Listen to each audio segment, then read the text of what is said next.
Okay, what's going on? She's Monday, February 10th, day 21 of doing this devotion, trying to read the Bible and being better. So here we go. I called out to the Lord out of my distress, and he answered me. Out of the belly of Sheol I cried, and you heard my voice. Jonah 2:1. After being thrown overboard for his disobedience to God in the belly of a large fish, Jonah prayed. The story of Jonah is one of rebellion and selfishness on Jonah's part and great kindness on God's part.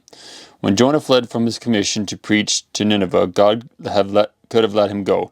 God could have killed him, but no, God saved him, preserved him, and used him. This prayer comes from the depths of the sea amid distress that Jonah brought on himself. But because Jonah knows he is dealing with a kind, merciful God, he could call out to him and know that he would hear and answer his voice. Maybe you're like Jonah today. You've been rebelling and are in trouble because of your actions. Cry out to God. He will hear you and answer you. Dear God, I need help. I've made mistakes and have brought me to tears. Hear my prayers, O God. Amen. It sort of chimes into what comes to mind. I had a conversation with a fellow a long time ago, and he'd been down every road that you could think of, right? And it kept on leading him back to nothing good, nothing ever positive, A couple little glitches here and there that give you a little hope. But at the end of it all, he was still broke in all different aspects. So I said to him, why don't you just go the other way? Try to pray or just do the opposite of what you've been doing. You have nothing to lose. And go from there. And if it works, which it will, because it's just the way God works, he'll take a situation and he will make it, at the time it might seem negative, but he will turn it around to be a positive and to be a good thing. So that's what I said to him. I said, just try to do the opposite of what you've been doing and see where it ends up, and go from there. So that's just a little piece of wisdom or what I've come up with, and chimes in with Jonah and the big fish. So that being said, I'll tell you the story about my only archery bull moose. So I've been hunting a lot. I know that's hard to imagine. We've been down out of town for a few days and spent a lot of time looking for moose. And nothing. The rut wasn't sort of on. It was sort of just teetering a little bit here. A few signs of moose doing what they do in the rut, and nothing. There wasn't 100%. So said, you know what? It's time to go home. Let's shut her down and poke on home.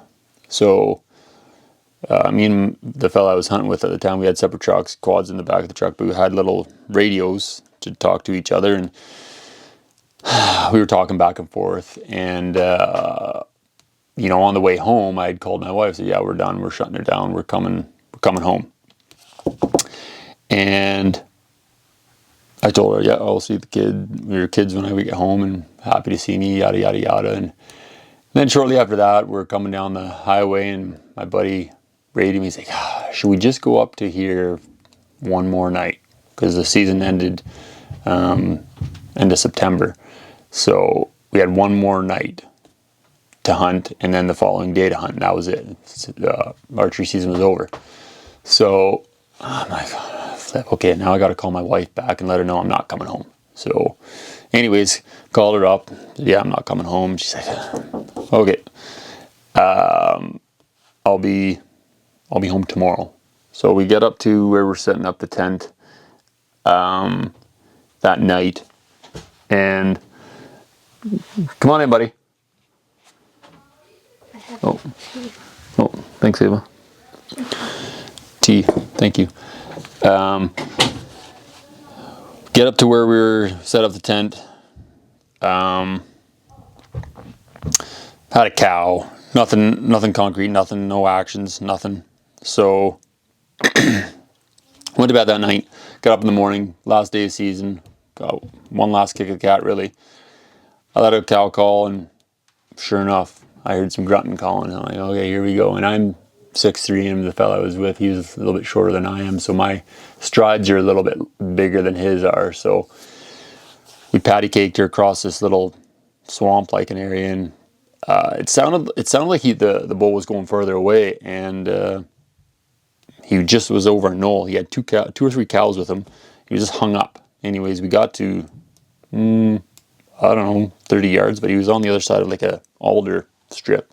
Anyways, my buddy gave one other cow call, and he had a cow decoy, and he sucked him in. The wind was sort of not in our favor, but he got him stopped, and just as that bull was turning to run away, I let an arrow fly, and I hit him. I was 100% confident I hit him. So we just waited for I don't know. Something seems like forever. You know how it goes. Half hour, 40 minutes maybe, and there was no blood, but there was very little. Anyways, after search, we found him, and that arrow I buried the arrow right in the back rib. I got pretty long arrows anyway, so when I buried it right back in there, tucked in there, it was still in there, and yeah, it was a great bull. Great. I love calling in moose, but yeah, that's my story. My only bull moose that I've ever shot with my ever period. So maybe I'll change that this year. So anyways, thanks for watching, and God bless you guys, and let me know if you enjoy these little chit chats. I don't know. I'm going to keep doing them if you don't anyways, so it is what it is. So thanks for watching, and have a good one.